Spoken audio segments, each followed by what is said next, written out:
ஏரியில் விழுந்த காகம். Please subscribe kids Tamil channel. பெரிய மரங்கள் நிறைந்த ஒரு அழகான கிராமம். அங்கே பச்சை புல்வெளி, மெல்லப் பாயும் காற்று, பறவைகளின் குரல்கள் எல்லாம் அற்புதமாக இருந்தது. அந்த கிராமத்தில் காளி என்ற பெயர் கொண்ட ஒரு காகம் வாழ்ந்தது. காளி மிகவும் புத்திசாலி, ஆனால் கொஞ்சம் ஆவலான குணமுடையது. எப்போதும் புதுசாக ஏதாவது முயற்சி செய்ய வேண்டும் என்ற ஆர்வம் அதற்கிருந்தது. வெயிலின் வேதனை. ஒரு நாள் மிக்க வெயில். மரங்களும் வாடிவிட்டன, ஆறுகளும் உலர்ந்தன. காளிக்கு தாகம் தாங்க முடியவில்லை. அது ஒரு இடத்திலிருந்து இன்னொரு இடம் பறந்து தண்ணீர் தேடிக் கொண்டிருந்தது. புதர் பின்னால், கிணறு அருகில், வீட்டு மாடத்திலும் பார்த்தது. ஆனால் எங்கும் தண்ணீர் இல்லை. ஐயோ, இன்னும் கொஞ்சம் தாமதித்தால் நான் மயங்கிடுவேன் போல என்று காகம் எண்ணியது. அந்த நேரத்தில் அது ஒரு பசுமையான புல்வெளி வழியாக பறந்து கொண்டிருந்த போது தூரத்தில் ஒரு பெரிய ஏரி மின்னியது. அதுதான், தண்ணீர் கிடைத்தாச்சு என்று மகிழ்ச்சியுடன் அது வேகமாக அந்த ஏரிக்குச் சென்று சேர்ந்தது. ஏரிக்கரை. ஏரிக்கரை மிகவும் அழகாக இருந்தது. நீல நிறத்திலான தண்ணீர், பக்கத்தில் மீன்கள் விளையாடிக் கொண்டிருந்தன. மரங்கள் நிழல் கொடுத்தன.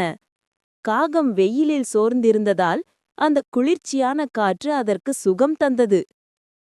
அது தண்ணீரின் அருகே வந்து மெதுவாக குடித்தது. ஆஹா, எவ்வளவு குளிர்ந்த தண்ணீர்! இதைக் குடித்ததும் என் உடம்பே உயிர் பெற்ற மாதிரி என்று காகம் சொன்னது. அப்போது அதன் மனதில் இன்னொரு எண்ணம் எழுந்தது. தண்ணீர் இத்தனை சுத்தமா இருக்கே, கொஞ்சம் குளிக்கலாமே, வெயிலின் சோர்வும் போய்விடும் என்று.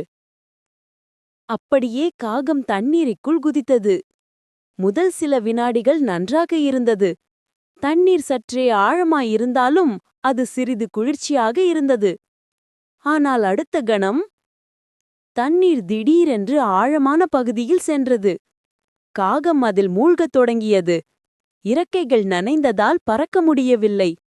ஐயோ, இது ஆழமாயிருக்கே, வெளியே வர முடியல என்று அது தத்தளித்தது. அது சத்தம் போட்டது, கா கா கா. அப்போது அருகில் மீன் பிடித்துக் கொண்டிருந்த ஒரு மூதாட்டை மீனவர் குரல் கேட்டார். அவர் பார்த்தார், தண்ணீரில் ஒரு காகம் போராடிக் கொண்டிருக்கிறது. அவர் உடனே தனது நீண்ட குச்சியை எடுத்து காகத்தை கரைக்கு இழுத்து வைத்தார். காகம் முழுக்க நனைந்து மூச்சு விட்டுக் கொண்டிருந்தது. மீனவர் அதை கரை அருகே பசுமையான புல்வெளியில் வைத்தார். சூரிய வெயிலில் அதன் இறக்கைகள் மெதுவாக உலர்ந்தன.